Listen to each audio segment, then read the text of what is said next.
नमस्कार, मी विलास बडे. न्यूज 18 लोकमतच्या या बुलेटिनमध्ये आपल्या सगळ्यांचं स्वागत. बुलेटिनच्या सुरुवातीला बातम्या पाहूयात. एसटी कर्मचाऱ्यांच्या आंदोलनासंदर्भातल्या. अगदी काही वेळात एसटी कर्मचाऱ्यांच्या मागण्यांवर तोडगा काढण्यासाठी परिवहन मंत्री अनिल परब आणि एसटी कृती समितीची बैठक होणार आहे. दुसरीकडे मुख्यमंत्री उद्धव ठाकरे यांनी एसटी संपाबाबत कर्मचाऱ्यांना आवाहन केलंय, तर तिकडे आझाद मैदानावर एसटी कर्मचारी एकवटलेले पाहायला मिळत आहेत.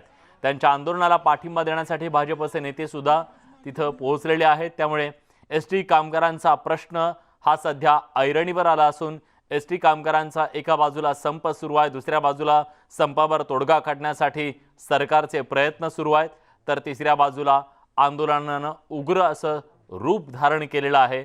एसटी कामगार आज निकराच्या लढाईसाठी मैदानात उतरलाय.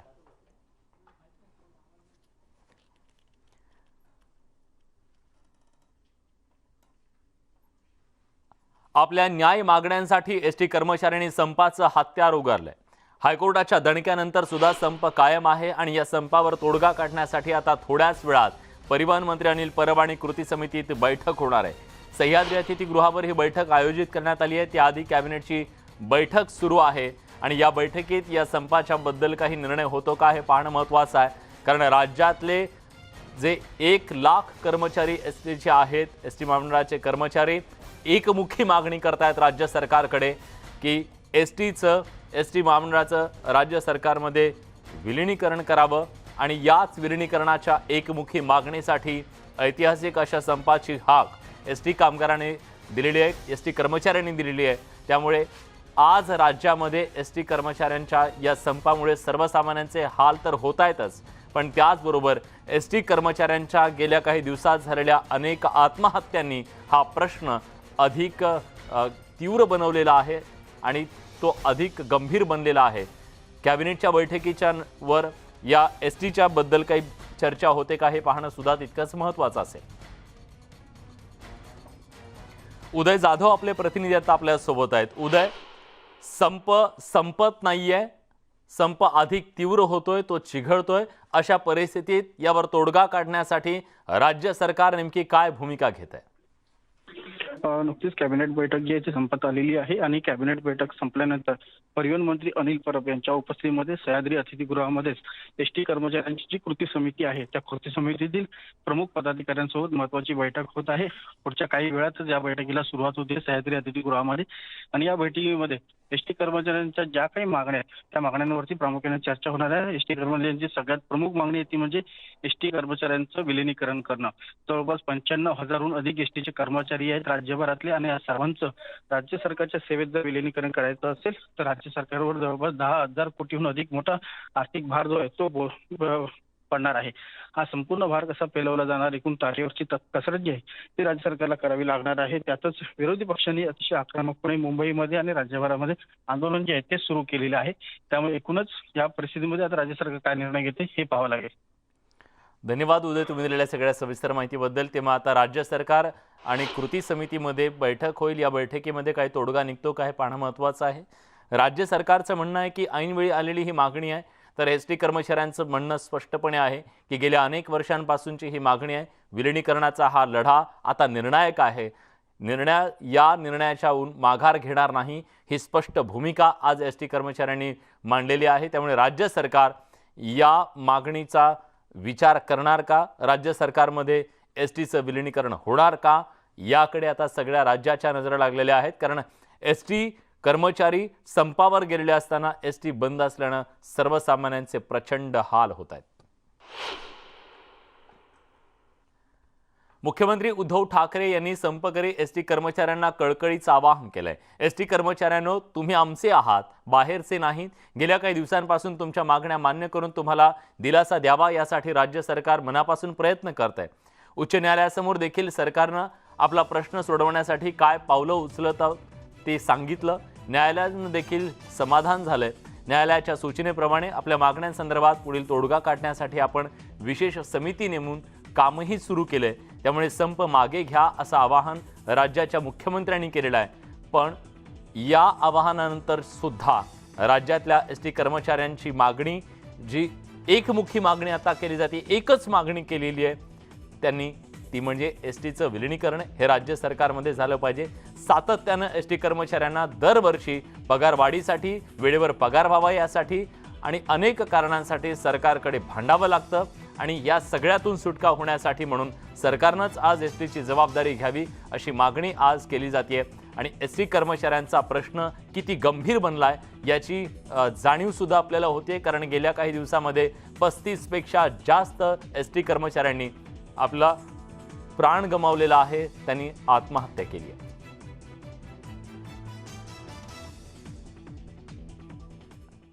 दरम्यान सकाळपासूनच एसटी कर्मचारी आक्रमक होत मुंबईत आझाद मैदानात एकवटू लागले। आता संध्याकाळ होत आली असली तरी एसटी कर्मचारी आझाद मैदानात आंदोलन करताना दिसतात। दिवसभरात भाजपचे नेते किरीट सोमय्या, गोपीचंद पडळकर, प्रवीण दरेकर, गिरीश महाजन, सदाभाऊ खोत असे अनेक नेते एसटी कर्मचाऱ्यांच्या मागण्यांना पाठिंबा देण्यासाठी तिथं पोहोचले आणि त्यानंतर स्वाभाविकपणे हा प्रश्न अधिक तीव्र बनत चाललेला आहे, कारण आता याआधी महाराष्ट्र नवनिर्माण सेना त्याचबरोबर भाजप यांनी या पाठिंबा दिलेला आहे या आंदोलनाला। त्यामुळे या आंदोलनाला आता राजकीय पाठबळ सुद्धा मिळताना दिसते आणि स्वाभाविकच या सगळ्याचे राजकीय परिणाम सुद्धा होणार आहेत। सरकारवरचा दबाव सुद्धा वाढत चालला। जो संगठना है वो संगठना पे कर्मचारियों का कोई विश्वास नहीं रहा है। कर्मचारियों की मांग है जो राज्य सरकार के कर्मचारियों को मिलता है वही एसटी के कर्मचारी को मिलना चाहिए, या यदि ये महाराष्ट्र के जो एसटी महामंडल है उसका विलीनीकरण राज्य सरकार में होना चाहिए, ऐसी मांग है। लेकिन सरकार की ओर से कोई उस पर कार्रवाई नहीं हो रही है। इसीलिए आज मंत्रालय के ऊपर महाराष्ट्र के एसटी के कर्मचारी अपने सब घर के लोगों को लेकर आए हैं, लेकिन उन्हें मुंबई में आने नहीं दे जा रहे हैं। अलग अलग जगह पे उन लोगों को पुलिस कस्टडी में लिया है। आंदोलनाला पाठिंबा देण्यासाठी, समर्थन देण्यासाठी, आपल्या मागे ताकदीनं उभा राहण्यासाठी या ठिकाणी उपस्थित असलेले महाराष्ट्रातील भ्रष्टाचाराचे कर्दनकार म्हणजे किरीट सोमय्या आले की भ्रष्टाचार घोटाळे करणाऱ्यांचे पळापळ त्या ठिकाणी होते। परंतु किरीटबाई, तुमच्यामुळे अनिल परब पळायला नको, आम्हाला न्याय हवा। लोक कोरोनाला घाबरून त्या ठिकाणी कामधंदे करून बंद करून बसले होते। त्यावेळेला वाहतुकीचं काम, पार्सल पोहोचवण्याचं काम हाच माझा एसटी कर्मचारी करत होता। संकटाच्या काळामध्ये तुम्हाला एसटी कर्मचारी चालतो आणि ज्या वेळेला विलीनीकरण मागतो त्यावेळेला कोर्टात अवमान याचिका दाखल करता परब साहेब। एका बाजूला सांगतात चर्चेचे दरवाजे खुले आहेत, आम्ही काय मूर्ख वाटतो का? आणि दुसऱ्या बाजूला अवमान याचिका दाखल करायची म्हणजे करणी वेगळी आणि कथनी वेगळी। आम्ही या ठिकाणी सगळे अतिरेकी आहोत, लोकांसाठी काम करणारे अतिरेकी आहोत। आम्हाला कशाचीच पर्वा नाही, कुणाच्या बापाला पण आम्ही घाबरत नाही। जर या एसटी कर्मचाऱ्यांना न्याय दिला नाही, त्यांचं विलीनीकरण केलं नाही, आम्ही जोपर्यंत मिळत नाही तोपर्यंत मुंबई सोडणार नाही। कायदा सुव्यवस्थेचं काय व्हायचंय ते होईल। दरम्यान राज्यभरातला एसटी कर्मचारी आज अत्यंत आक्रमक झालाय। सरकारचं लक्ष वेधण्यासाठी पुण्यात कर्मचाऱ्यांनी आज जागरण गोंधळ घातला। जळगावात कर्मचाऱ्यांनी जोरदार घोषणाबाजी केली। कर्मचाऱ्यांचं निलंबन मागे घेण्याची मागणी यावेळी करण्यात आली।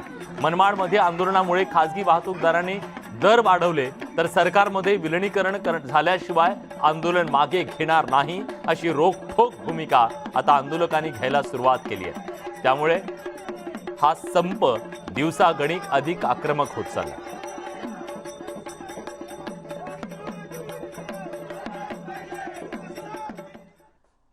राज्य सरकारनं एसटी आंदोलनावर त्वरित तोडगा काढावा अशी मागणी विरोधी पक्षनेते देवेंद्र फडणवीसांनी केली आहे। सरकारनं आंदोलन दडपण्याच्या ऐवजी कर्मचाऱ्यांना न्याय द्यावा अशी भूमिका फडणवीसांनी घेतली आहे। एसटी महामंडळाच्या संपाच्या संदर्भात सरकारची भूमिका असंवेदनशील आहे। हा संप चिघळू नये अशी आमची देखील या ठिकाणी आम्हाला देखील वाटतं. परंतु सरकार हे केवळ दमनशाहीच्या भरोशावर दाबून आणि लोकांवर वेगवेगळ्या प्रकारची कारवाई करून हे आंदोलन चिरडण्याचा प्रयत्न करेल तर ते आंदोलन अजून वाढेल.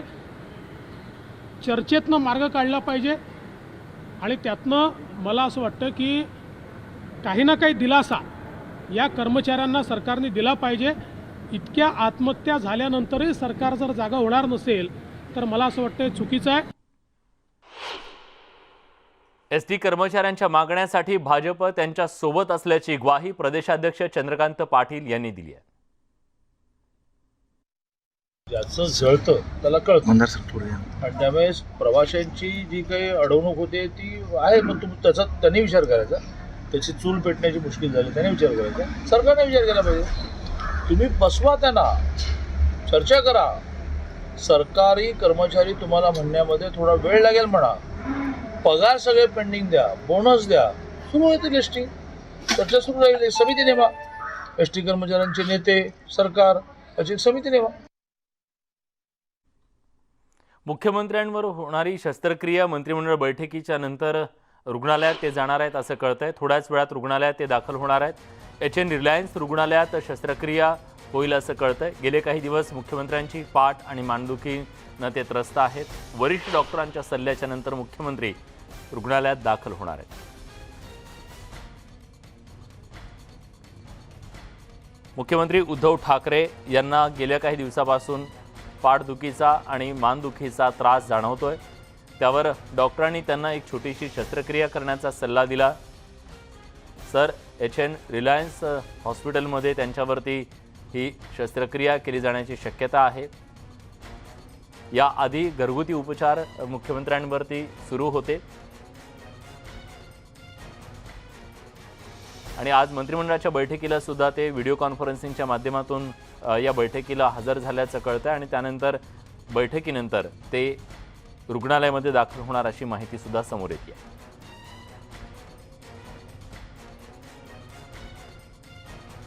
उदय जाधव आपले प्रतिनिधी आता आपल्या सोबत आहेत. उदय, काय अधिक तपशील आहे याबद्दल? विलास, तुमचा प्रश्न पुन्हा एकदा विचारा. आवाज. उदय, मुख्यमंत्र्यांवर शस्त्रक्रिया होणार असं कळतंय, त्याच्याबद्दलचे काय तपशील समोर आले? मुख्यमंत्री उद्धव ठाकरे यांच्यावरती शस्त्रक्रिया होणार की नाही याबद्दल अजूनही निर्णय झालेला नाहीये. मात्र गेले काही दिवस सातत्याने त्यांना पाठदुखी आणि मानदुखीने त्रस्त आहेत. त्यामुळे त्यांना वरिष्ठ डॉक्टरांनी सल्ला दिलेला आहे की त्यांच्यावरती विविध चाचण्या करायच्या आहेत. त्यासाठी त्यांना हॉस्पिटलमध्ये दाखल व्हावं लागणार आहे आणि त्यानुसारच मुख्यमंत्री उद्धव ठाकरे राज्य मंत्रिमंडळाची बैठक आता संपत आलेली आहे. ही बैठक संपल्यानंतर गिरगाव येथील HN रिलायन्स हॉस्पिटल आहे त्या हॉस्पिटलमध्ये दाखल होणार आहेत आणि या संदर्भातली माहिती मुख्यमंत्री उद्धव ठाकरे यांनी राज्य मंत्रिमंडळातील आपले जे सहकारी इतर मंत्री आहेत त्यांना देखील दिलेली आहे. ही एक छोटीशी उपचारासाठी दाखल होत असल्याचे त्यांनी सांगितलेलं आहे. डॉक्टरांनी त्यांना एक छोटंसं ऑपरेशन करण्याची देखील सल्ला जो आहे तो दिलेला आहे. मात्र तो सल्ला जो आहे तो पूर्णपणे अंमलात आणायचा की नाही याबद्दल अजूनही निर्णय जो आहे तो झालेला नाही आहे. कदाचित ऑपरेशन होऊ देखील शकतं, मात्र त्याचा निर्णय जो आहे तो मात्र अजून झालेला नाहीये. विविध चाचण्या घेतल्या जाणार आहेत. त्या चाचण्या घेतल्यानंतर तिथले जे काही रिपोर्ट्स असतील त्या रिपोर्टनुसारच मग पुढचा निर्णय जो आहे तो घेतला जाणार आहे. मात्र सध्याची माहिती मिळते मुख्यमंत्री उद्धव ठाकरे यांनी स्वतः राज्य मंत्रिमंडळातील आपल्या इतर सर्व सहकारी मंत्र्यांना त्याबद्दल माहिती दिलेली आहे. त्यानुसार मुख्यमंत्री आता बैठक संपल्यानंतर वर्षा निवासस्थानावरून निघणार आहेत आणि थेट गिरगाव येथील HN रिलायन्स हॉस्पिटलमध्ये दाखल होणार आहेत उपचारांसाठी. नेमका काय त्रास होतो याच्याबद्दलची काय माहिती डॉक्टरांकडून मिळू शकली आहे? अजून याबद्दल अधिक माहिती नाही. मात्र गेले काही दिवस सातत्याने मुख्यमंत्री उद्धव ठाकरे यांना पाठदुखीचा खूप त्रास जो आहे तो होत होता. मात्र पाठदुखीतून थोडं त्यांना आता बरं वाटत होत असतानाच त्यांना पुन्हा एकदा मानदुखीने जो आहे तो त्रास होऊ लागलेला आहे. त्यामुळे या दोन्ही त्रासातून त्यांना अधिक जर चांगल्याप्रमाणे काम करायचं असेल तर त्यांना हॉस्पिटलमध्ये ऍडमिट व्हावं लागेल असा डॉक्टरांनी सल्ला दिलेला आहे. किमान 3 डॉक्टरांचा वेगवेगळ्या डॉक्टरांचा ऑप्शनल सल्ला जो आहे तो देखील घेण्यात आलेला आहे आणि त्यानुसार मुख्यमंत्री उद्धव ठाकरे हे आता हॉस्पिटलमध्ये दाखल होत आहेत. धन्यवाद उदय, तुम्ही दिलेल्या सगळ्या सविस्तर माहितीबद्दल. पण तुम्ही सोबत राहाच, कारण आणखी एका बातमीबद्दल तुमच्याकडून अधिक माहिती जाणून घ्यायची आहे. बातमी आहे मुंबईतली. मुंबई मनपात 9 प्रभाग वाढणार आहेत. 9 प्रभाग वाढल्यानं 9 नगरसेवकांची वाढ लोकसंख्येनुसार होणार आहे. प्रभाग वाढीचा निर्णय राज्य सरकारनं घेतलेला आहे. मुंबई मनपामध्ये 227 वरून आता 236 प्रभाग होणार आहेत. उदय जाधव आपले प्रतिनिधी आता आपल्या सोबत आहेत. उदय,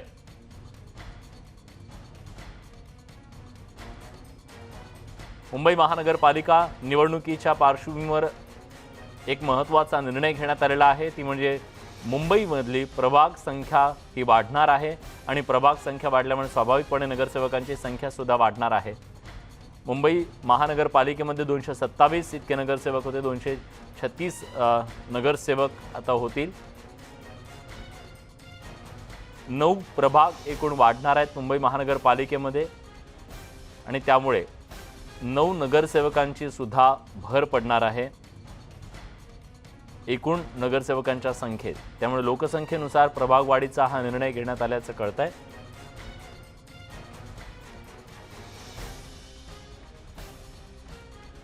पुढच्या काही दिवसातच मुंबई महानगरपालिकांच्या निवडणुकीला कदाचित त्याची घोषणा होऊ शकते आणि त्या पार्श्वभूमीवर प्रशासकीय पातळीवर अनेक सध्या निर्णय घेतले जात आहेत या निवडणुकीच्या संदर्भातले आणि त्याचनुसार मुंबई महानगरपालिकेमध्ये आता वॉर्ड संख्या ही 9 वाढलेली.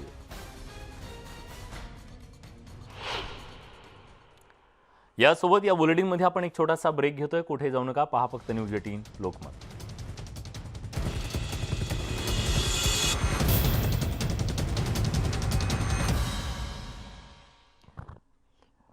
ब्रेकनंतर तुमचं पुन्हा एकदा स्वागत. नवाब मलिक यांच्यावर पलटवार करण्यात आलेला आहे. हैदर आझम यांनी हा पलटवार केलाय. लवंगी फटाका सुद्धा फोडलेला नाही मलिकांनी, असं म्हणत त्यांनी नवाब मलिक यांच्यावर भाजपचे नेते हैदर आझम यांनी निशाणा साधलाय.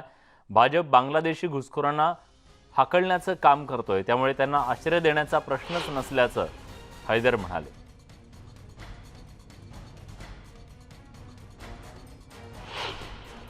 काम असलम शेख और नवाब मलिक का है कि बांग्लादेशियों को बसाते हैं अपने इलाके में, उनको वोटर बनाते हैं और चुनाव में उनके वोट का दुरुपयोग करते हैं और उसी के बल पर वो लोग चुन करके आते हैं. मैंने 4 साल पहले महाराष्ट्र के माननीय मुख्यमंत्री देवेंद्र फडणवीस जी को इस बारे में एक पत्र लिखा था और उसमें कहा था कि मालौनी में लगभग 25,000 वोटर बनाए थे, उसकी जांच करें क्योंकि उसमें अधिकतर लोग बांग्लादेशी हैं.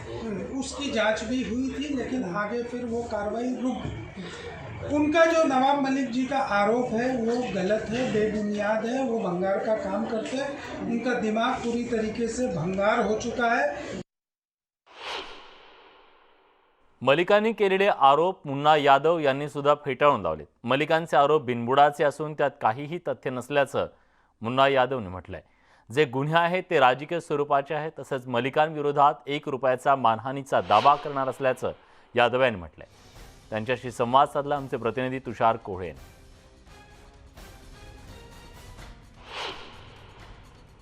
मध्ये मुन्ना यादव यांचं नाव घेतलं. याच विषयावर बोलण्याकरता भाजपचे नेते मुन्ना यादव आपल्यासोबत आहे. तुमच्यावर जे आरोप केलेले आहे याबद्दल तुमचं काय म्हणणं आहे? माझ्यावर जे आरोप केले सारे आरोप खोटे आहे. माझ्यावर असलेले गुन्हे सर्व राजकीय आहे. माझ्यावर असलेला एक गुन्हा जो जबरदस्ती माझ्यावर दाखल केला आहे, कार्यकर्त्यांचे भांडण झालं, माझ्या विरोधात लढणारे, निवडणूक लढणारे आणि कार्यकर्त्यांचे भांडण झाले, त्याच्यात माझ्यावर जो गुन्हा लागलेला आहे तोच एक गुन्हा माझ्यावर आहे. माझ्यावर असलेले सारे गुन्हे राजकीय आहेत आणि कुठल्याही प्रकारचा गुन्हा माझ्यावर नाही. नवाब मलिकनी माझ्यावर जे आरोप केले आहे हे आरोप खोटे आहे. महाराष्ट्राचे गृहमंत्री अनिल देशमुख भ्रष्टाचाराच्या आरोपात जेलमध्ये आहे.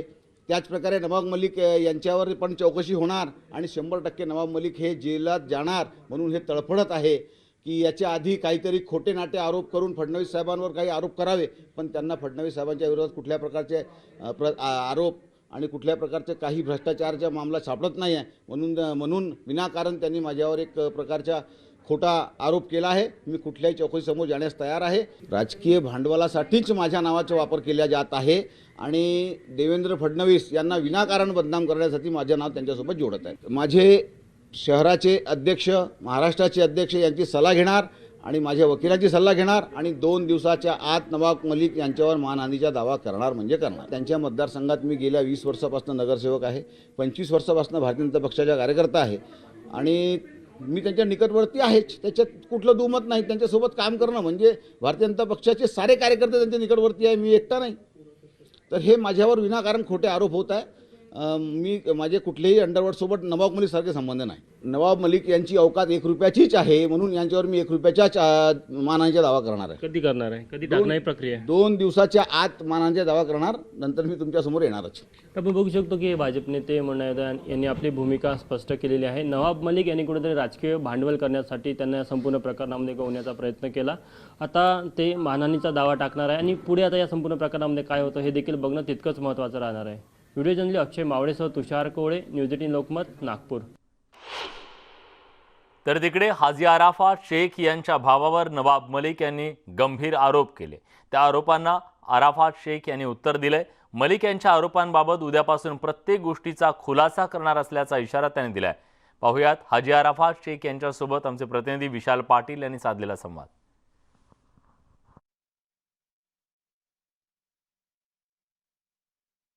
आपल्यासोबत हाजी अराफात शेख आहेत. खरं तर तुमच्या भावाला संबंधित धरून असे आरोप करण्यात आलेले आहेत. काय नेमकं याच्यात सत्य आहे, आरोपांमध्ये तथ्य आहे का? क्या है, नवाब मलिक जी का मानसिक संतुलन ठीक नहीं है. मैं उनके परिवार वाले में अगर कोई डॉक्टर होगा या उनके ख़ानदान में, तो उनसे कहूँगा कि उनका जाके अच्छी जगह इलाज कराए. काफ़ी दिनों से हम देख रहे हैं कि कितने किसके परिवार के बारे में, किसकी बहन बेटी के बारे में सारी बातें करते हैं. तो कहीं ना कहीं मंत्री को ये सब बातें शोभा नहीं देता. बहुत से पत्रकारों की दिवाली ख़राब उन्होंने कर दी और रोज़ कहते कि मैं बम फोड़ूंगा. तो अभी तो हमें डाउट हो गया कि पीछे उनके भंगार के धंधे में देखना पड़ेगा कि उनसे बम बारूद तो नहीं रखा हुआ है. रोज़ कहते बम फोड़ूंगा. आज भी मुझे नहीं पता उन्होंने मेरे बारे में क्या बोला. मुझे मीडिया के माध्यम से मेरे पत्रकार दोस्तों ने कहा कि इस तरीके से बातें हुई, लेकिन मैं भी पूरा सब देखने के बाद कल प्रेस कॉन्फ्रेंस लेकर मैं सारी बातों का खुलासा करूँगा, सारी बातों का जवाब दूँगा. जिस तरीके से उन्होंने कहा कि मेरे भाई पे जो केस हुआ था, बिल्कुल उन्होंने कहा कि उसको एक केस में उठाया गया था, सारी चीज़ें हुई थी. उस वक्त मैं शिवसेना का डिप्टी लीडर था, मैं शिवसेना में था. मेरा उस वक्त पे कहीं पे भी दूर दूर तक देवेंद्र जी से संबंध था नहीं. हाँ, हमारी सरकार थी, हमारे महाराष्ट्र से हम लोग यूटी में साथ में जुड़े हुए थे, लेकिन जिस तरीके से वो आरोप कर रहे कहीं ना कहीं उसमें कोई तथ्य नहीं है. एक दूसरी चीज़, जिस वक्त पे उसको अरेस्ट हुई थी उस वक्त पे इमरान कांग्रेस के एक बड़ी अहदे पे, मुंबई के कुछ चिटनीस या कोई सेक्रेटरी वगैरह बड़ी पोस्ट पे काम कर रहे थे. दिल्ली के एक बहुत बड़े लीडर जगदीश टेटलर जी उसके कार्यालय का उद्घाटन करने के लिए इधर आए थे और बड़े पैमाने पे काम कर रहे थे. बड़ी ज़ोर शोर से उन्होंने भाषण भी किया था. हिंदूवादी पार्टियों को हटाना चाहिए, ये सारी बातें हुई थी.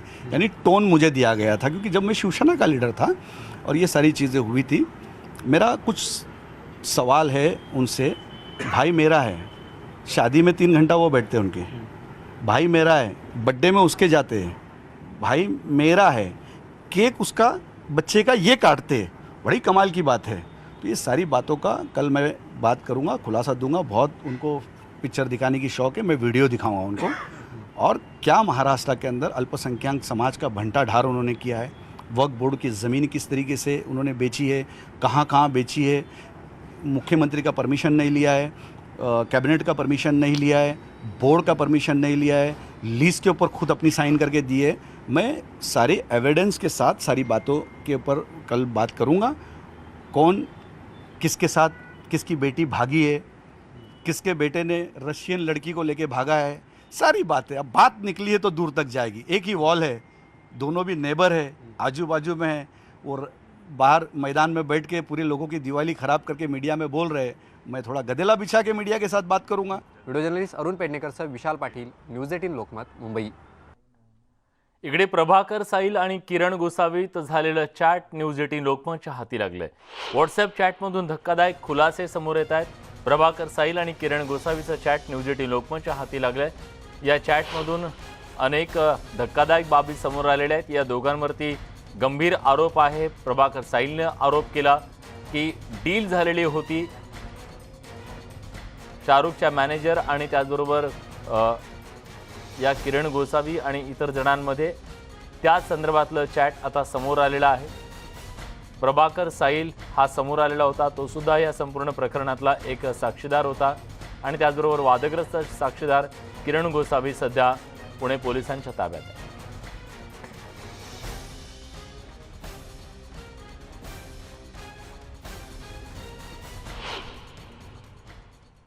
त्यात त्या दोघांचा काय संवाद झाला आपण एक नजर टाकूया.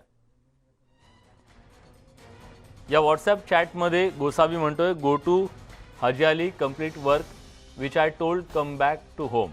प्रभाकर म्हणतोय येस. गोसावी म्हणतोय lock the door and throw key inside hall from window. तर प्रभाकर म्हणतोय येस. गोसावी म्हणतोय go fast and come fast. दुसरे एक चॅट आहे, त्याच्यात गोसावीनं प्रभाकरला काही फोटो पाठवलेत आणि किरण गोसावीनं प्रभाकरला काही फोटो पाठवले आणि हे लोक ग्रीन गेटवरून जाताना दिसल्यास सांगा अशी सूचना केली. किरणनं प्रभाकरला 10 फोटो पाठवले.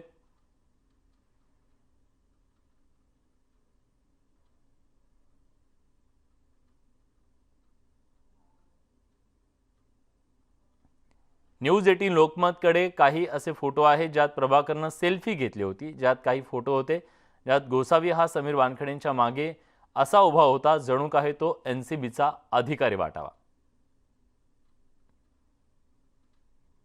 प्रभाकरनं एका एनसीबी कर्मचाऱ्याला आपलं आधार कार्ड देखील पाठवलं होतं. आपण कोऱ्या कागदावर 10 जणांच्या स्वाक्षऱ्या घेतल्याचं प्रभाकरनं प्रतिज्ञापत्रात नमूद केलंय.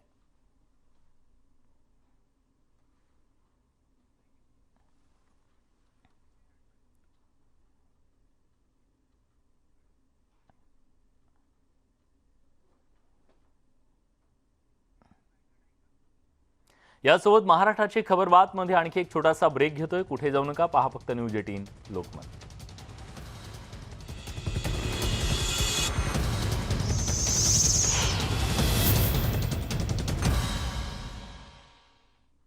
ब्रेक नंतर तुमचं पुन्हा एकदा स्वागत. या घडीची एक महत्त्वाची बातमी आपल्या हाती येते. गेल्या काही दिवसांपासून नवाब मलिक यांनी भाजपवर समीर वानखेडे यांच्यावर आरोपांची राळ उठवून दिलेली होती आणि त्यानंतर राज्याचे मुख्यमंत्री उद्धव ठाकरे यांनी नवाब मलिक यांचं कौतुक केल्याचं कळतंय. सर्व मंत्र्यांनी नवाब मलिक यांना पाठिंबा दर्शवलाय. गुड गोईंग म्हणत सीएम कडून त्यांचं कौतुक करण्यात आलेलं आहे. नवाब मलिकांनी भूमिका सुरू ठेवावी असंही मुख्यमंत्र्यांनी सूचना केलेल्या आहे. त्यामुळे पुढच्या काळात सुद्धा नवाब मलिक यांच्याकडून अशाच प्रकारचे हल्ले होत राहणार ही गोष्ट आता स्पष्ट झालेली आहे. कारण नवाब मलिक यांना राज्याच्या मुख्यमंत्र्यांनीच गुड गोईंग असं म्हणत प्रोत्साहन दिलं आणि त्यांचं कौतुक केलंय. त्याच्यामुळे भाजप विरुद्ध नवाब मलिक हा जो संघर्ष गेल्या काही दिवसापासून सुरू होता तो संघर्ष यापुढे सुरू राहणार याचे संकेत मिळत आहेत. उदय जाधव आपले प्रतिनिधी आता आपल्या सोबत आहेत. उदय, मुख्यमंत्र्यांची हे कमेंट सुद्धा मोठं बळ देणारी, हत्तीचं बळ देणारी ठरू शकते नवाब मलिक यांच्यासाठी. अगदी बरोबर आहे विलास तुझा. नवाब मलिक यांना एक प्रकारे हत्तीचं बळच मिळालेलं आहे, कारण राज्य मंत्रिमंडळातले सर्व त्यांचे सहकारी मंत्री, मुख्यमंत्री, उपमुख्यमंत्री आणि काँग्रेसचे देखील मंत्री असं सर्वांनीच नवाब मलिक यांना एकमुखाने पाठिंबा दिलेला आहे. एकजूट महाविकास आघाडीची जी आहे ती या राज्य मंत्रिमंडळाच्या बैठकीमध्ये दिसून आलेली आहे. नवाब मलिक यांच्या पाठीशी सर्वजण ठामपणे उभे आहेत आणि नवाब मलिक यांना गुड गोईंग असं स्वतः मुख्यमंत्री उद्धव ठाकरे यांनी देखील म्हटलेलं आहे. नवाब मलिक यांच्या लढ्याला सर्व राज्य मंत्रिमंडळाच्या सर्वच मंत्र्यांचा एकमुखाने पाठिंबा असल्याचं म्हटलेलं आहे आणि त्यांनी हा त्यांचा लढा असाच पुढे चालू ठेवावा अशा देखील शुभेच्छा त्यांना दिलेल्या आहेत. त्यामुळे नवाब मलिक यांना निश्चितच हत्तीचं बळ मिळालेलं आहे. गेले काही दिवस सातत्याने राष्ट्रवादी काँग्रेसचे नेते आणि मुख्य प्रवक्ते नवाब मलिक हे भाजपवरती शरसंधान करतायत, तुटून पडलेले आहेत. त्याचबरोबर एनसीबीचे वादग्रस्त अधिकारी समीर वानखेडे यांचे जे काही त्यांनी सर्व एकूण जे काही प्रकरण आहेत ते सगळी बाहेर काढलेली आहेत. त्यामुळे नवाब मलिक हा एक आता राष्ट्रीय चेहरा बनला आणि राष्ट्रीय राजकारणामध्ये आणि राष्ट्रीय संपूर्ण एकूण मीडियावर देखील सातत्याने त्यांच्या प्रेस कॉन्फरन्स जे आहेत त्या सातत्याने लाईव्ह होत आहेत आणि त्यांच्याकडे सर्वच मीडियाचं आणि सर्व जनतेचं लक्ष लागलेलं आहे. त्यामुळे नवाब मलिक हे आता एकटे नाही आहेत, संपूर्ण महाविकास आघाडीचं सरकार हे त्यांच्या पाठीशी आहे हे आजच्या राज्य मंत्रिमंडळाच्या सर्व त्यांच्या सहकारी मंत्र्यांनी, मुख्यमंत्र्यांनी, उपमुख्यमंत्र्यांनी त्यांना दाखवून दिलेलं आहे. पण उदय, एका बाजूला त्यांना हत्तीचं बळ मिळालेलं असताना आता जी भाजप नवाब मलिक यांच्यावर कारवाई करावी म्हणून त्यांच्याबद्दलचे पुरावे राज्य सरकारला, शरद पवार यांना पाठवणार होती, त्यांना सुद्धा एक प्रकारची ही चपराक म्हणावी लागेल. एक मेसेज गेलेला आहे भाजपला. अगदी बरोबर आहे. भाजपने जे काही प्रस्ताव मुख्यमंत्री असतील किंवा राष्ट्रवादी काँग्रेसचे सर्व अध्यक्ष असतील शरद पवार यांना पाठवण्याचा जे काही पत्रकार परिषदेमध्ये सांगितलं होतं की आम्ही मुख्यमंत्र्यांकडे पाठवू, नवाब मलिक यांची सगळी प्रकरणं किंवा शरद पवार साहेब यांच्याकडे पाठवू, एक प्रकारे भाजपच्या सगळ्या प्रस्तावांना केराची टोपली दाखवली आहे महाविकास आघाडी सरकारने, असं आपल्याला म्हणावं लागेल. कारण गो अहेड असं म्हटलेलं आहे आणि शुभेच्छा देखील दिलेल्या आहेत नवाब मलिक यांच्या लढ्याला. त्यांनी हा लढा असाच पुढे चालू ठेवावा यासाठी सर्वतोपरी मदत देखील करणार असल्याचं सांगितलेलं आहे. त्यामुळे आपण पाहू शकतो की राज्य सरकार विरुद्ध केंद्र सरकार हा जो संघर्ष गेले काही दिवस चालू होता त्याला आता कुठेतरी एक हत्तीचं बळ जे आहे ते नवाब मलिक यांच्या पाठीशी मिळाल्यामुळे अधिक तीव्र होण्याची शक्यता देखील नाकारता येत नाही. धन्यवाद उदय, तुम्ही दिलेल्या सगळ्या सविस्तर माहितीबद्दल. संपूर्ण देशात आज छठ पूजेचं पर्व साजरं केलं जात आहे. दिल्ली, मुंबईसारखी शहरं सुद्धा छठ पूजेच्या उत्साहानं गजबजून गेली आहेत, तर तिकडे नागपुरात सुद्धा छठ पूजेचा उत्साह दिसून येतोय.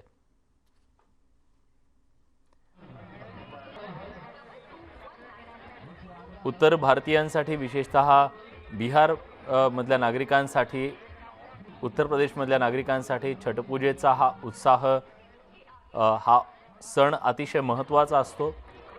मोठ्या भक्तिभावानं नदीची पूजा केली जाते, सूर्याची पूजा केली जाते आणि छठपूजेचा हा जो सण असतो मोठ्या उत्साहात साजरा होत असतो.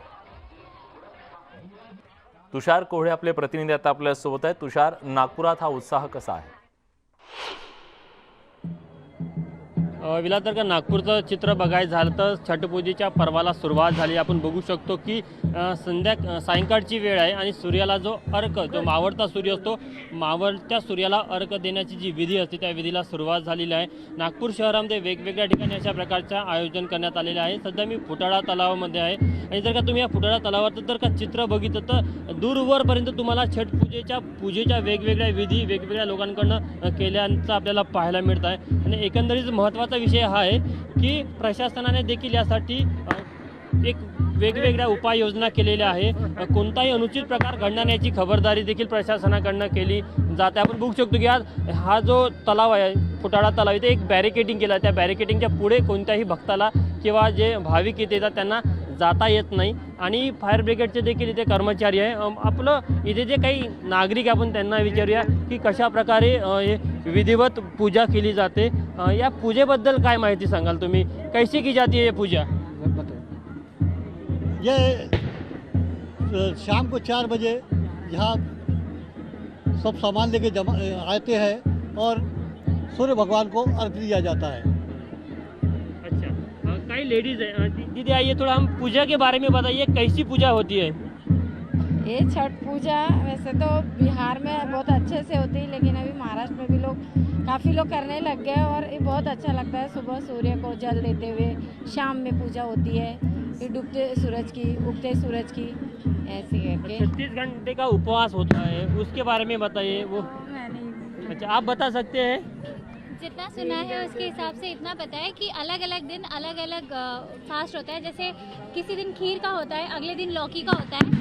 इसके बेसिस पे उनका प्रॉपर फास्ट किया जाता है. इन्हें और देखते हैं हम कि इस देखो, अगर आप सामने म्हणजे आपण विलास बघितलं तर बघू शकतो की कशा प्रकारे इथे एक विधिवत त्या पूजेचं मांडणी केली आहे. एक शिस्तबद्ध पद्धतीने एक जी विधी असते त्या विधीनुसार या सर्व पूजेची मांडणी केली जाते. आणि आपण बघू शकतो पुढे की मावळत्या सूर्याला अर्घ देण्याची विधी देखील पूर्ण होत आहे. म्हणजे संपूर्ण भारतामध्ये, विशेष करून उत्तर भारतामध्ये आजच्या दिवसाला खूप महत्त्व आहे. कार्तिक शुक्ल षष्टीला ही विधी असते आणि संपूर्ण भारतामध्ये छठपूजेचा हा उत्सव या नावाने ओळखला जातो. महाराष्ट्रामध्ये देखील मोठ्या प्रमाणामध्ये उत्तर भारतीय लोक राहतात. त्यांच्यासाठी प्रशासनाकडनं देखील वेगवेगळ्या ठिकाणी अशा प्रकारच्या पूजेचं आयोजन केलं जातं. या काय आणखी काही लोक आहेत त्यांना विचारूया पूजेबद्दल. यांना विचारा ज्यांनी व्रत केलेलं आहे. आप बात करेंगे, व्रत किया है आपने? थोड़ा बताइए कैसे पूजा होती है, कितने कब से आपका व्रत चालू हुआ? ये पिछले 8 साल से मैं व्रत कर रही हूँ. और ये व्रत से ये लाभ होता है कि हम जो दुख होते हैं और जो बीमारी होती है लोगों की, और धन दौलत से भरपूर, और खासकर ये व्रत लोग बच्चों के लिए करते हैं और अपने घर की मनोकामना लेकर यहाँ पर आते हैं और सबकी मनोकामना छठ माई पूरी करती है. विलास यांनी मागच्या 36 तासापासून पाणी पण पिलेलं नाही. त्यांचा उपवास सुरू आहे. उद्या सकाळला ते उपवास सोडणार.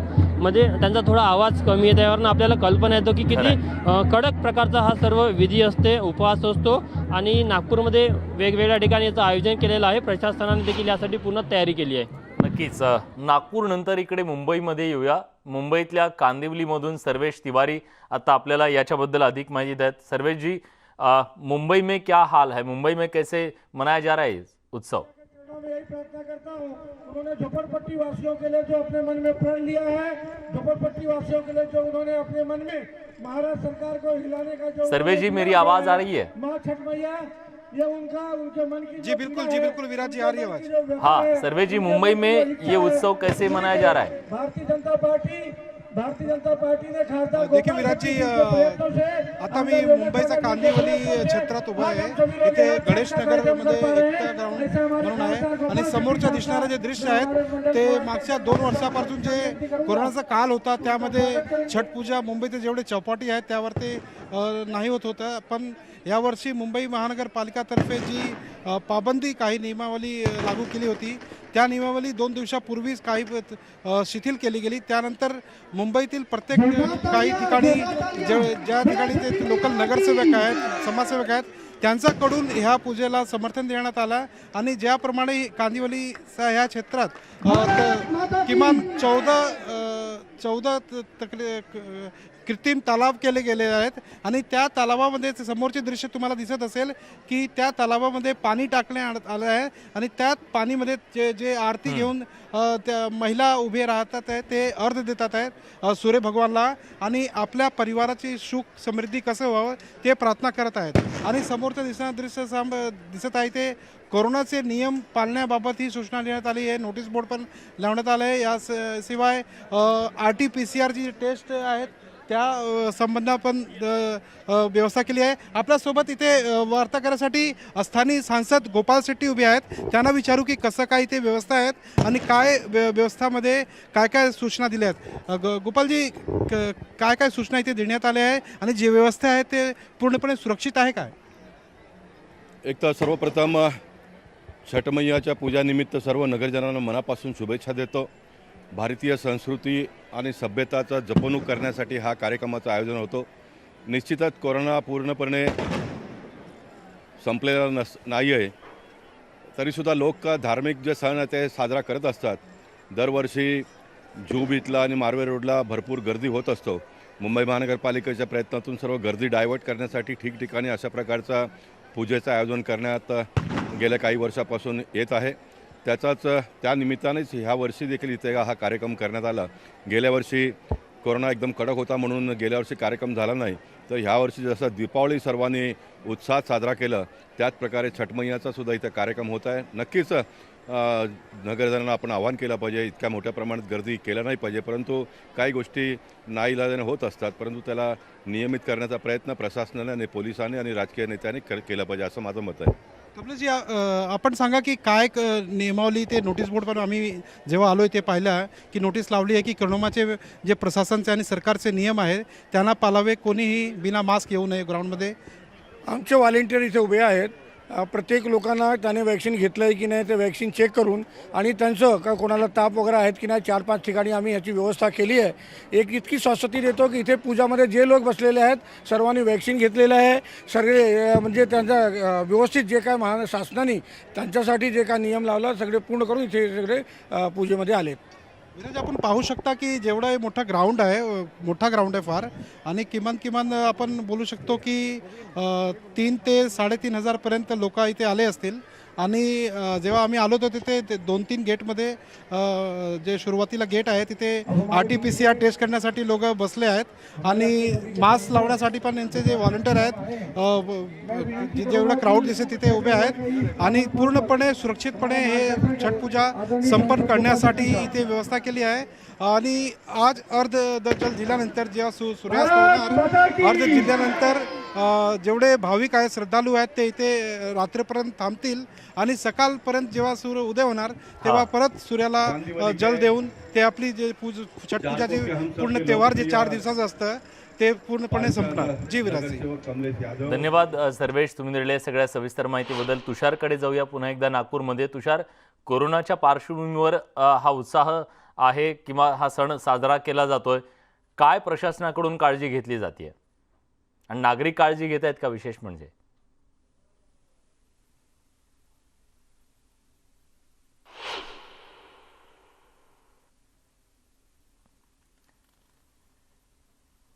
तुषार, माझा आवाज तुमच्यापर्यंत पोहोचतोय? तर हे थेट दृश्य नागपूरहून आहेत. मावळत्या आणि उगवत्या सूर्याची उपासना करण्याचा हा जो छटपूजेचा सण आहे तो मोठ्या उत्साहात साजरा केला जातोय.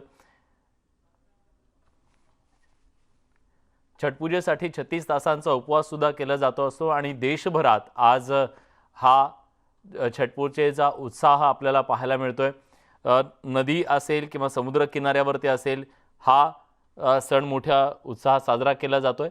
खरं तर उत्तर भारतीयांसाठी अत्यंत त्यांच्या जिव्हाळ्याचा असा हा सण आहे आणि उत्तर भारतात हा सण मोठ्या प्रमाणात साजरा होत असतो. पण आता उत्तर भारतातले जे लोक देशभरामध्ये किंवा जगभरामध्ये स्थलांतरित झालेले आहेत ते त्या ठिकाणी जाऊन सुद्धा आपली ही जी परंपरा आहे, ही जी उपासना आहे ती करत असतात. आणि आज त्यामुळेच दिल्ली, मुंबई, नागपूरसह देशाच्या जवळपास सर्व शहरामध्ये जिथं उत्तर भारतीय आहेत तिथं हा सण मोठ्या उत्साहात साजरा होतो. तर आपले प्रतिनिधी आता आपल्यासोबत होते सर्वेश आणि नागपूरहून आपले तुषार कोळे, दोघांचेही धन्यवाद. यासोबत बुलेटिनमध्ये आपण इथेच थांबतोय. ताज्या घडामोडींसाठी बघत रहा न्यूज 18 लोकमत.